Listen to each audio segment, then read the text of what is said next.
Hi friends, this is Dr. Punit Jain. I am a hematologist and a bone marrow transplant physician at Apollo Hospitals, Navi Mumbai.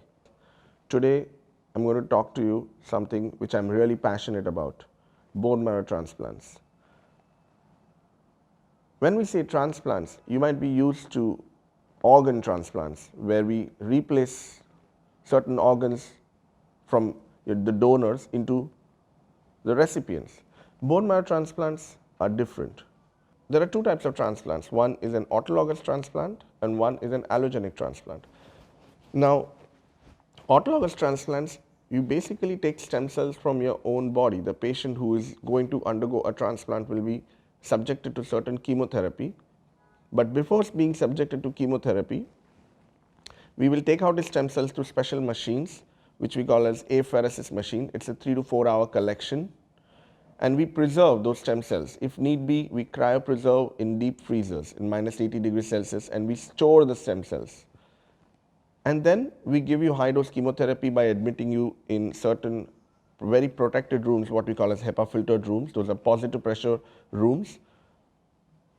Once we ablate your bone marrow with certain chemotherapy, we then infuse the stem cells, and it takes around 2 weeks to 3 weeks during which your blood counts recover slowly and gradually. It's a time of extreme vigilance. You are exposed to a lot of viral, bacterial, fungal infections. But autologous transplants are very curative in certain lymphomas, certain disorders like what we call as myelomas. And it helps you achieve a longer duration of remission. When I say remission, means the disease remains controlled for a much longer period of time. Of course, there are specific indications for that, and you need to consult your hematologist for that or your transplant physicians for that. The commonest indication is the multiple myeloma, others being Hodgkin's lymphomas in relapsed Hodgkin's lymphoma, not upfront. Certain high-grade tumors like neuroblastomas in children. These are the commonest indications of an autologous transplant. Allogenic transplants are different. You must know that each individual, each of one of us has their own unique HLA, what we call as histocompatibility complex. These are antigens in your body that represent you, that characterize you. And it is possible that 25 to 30% of your siblings could be fully matched with your HLA. Almost 50% of your siblings will be half matched. So these are the patients or the donors whose stem cells can be collected when you need them. Suppose you have unfortunately developed a leukemia or a genetic disorder like a thalassemia or a sickle cell anemia or something like a bone marrow failure syndrome where you don't produce your cells like an aplastic anemia. You will be evaluated, your performance score will be seen. If you are healthy enough and fit enough to undergo a transplant, you will be taken up in the transplant unit. Of course, we need to first ensure that you have a donor. Your donor will be characterized. His HLA, the best donor will be a completely HLA matched donor, or we can even use half matched donor, but half matched donor, what we call as haplotransplants, are much more complicated, and you need a special team of doctors and a special hospital center which is equipped with all the facilities and expertise to carry out those high risk transplants. And then we collect those stem cells. Sometimes we cryopreserve them.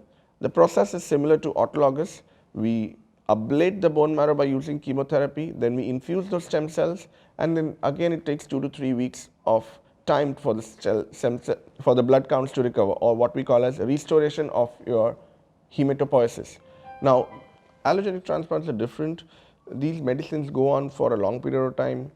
Once your medications are done, we need to revaccinate you. There are certain vaccines that we give.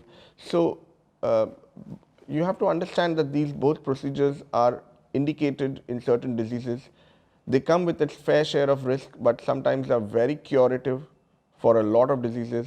As I told you about autologous, let me tell you specific indications for allogenic transplants: genetic disorders, thalassemia is major, sickle cell anemias, though now there is advancements with gene therapy, but it is still in its early stage. Allogenic transplants are curative, especially thalassemia major, sickle cell anemias. It has dramatic responses in patients with bone marrow failure syndromes like aplastic anemias, where you are exposed to a lot of infections, and the most common cause of death is infections. A lot of leukemias, if they are high risk or they relapse, require allogenic transplant for a much longer period of disease-free remission and a good quality of life. As I said, these are costly procedures. Patients have to be admitted in the transplant unit for almost a month. A lot of family support and financial support is required. For any more details, please feel free to contact us. We will share our details with you, and stay healthy, stay fit. Thank you.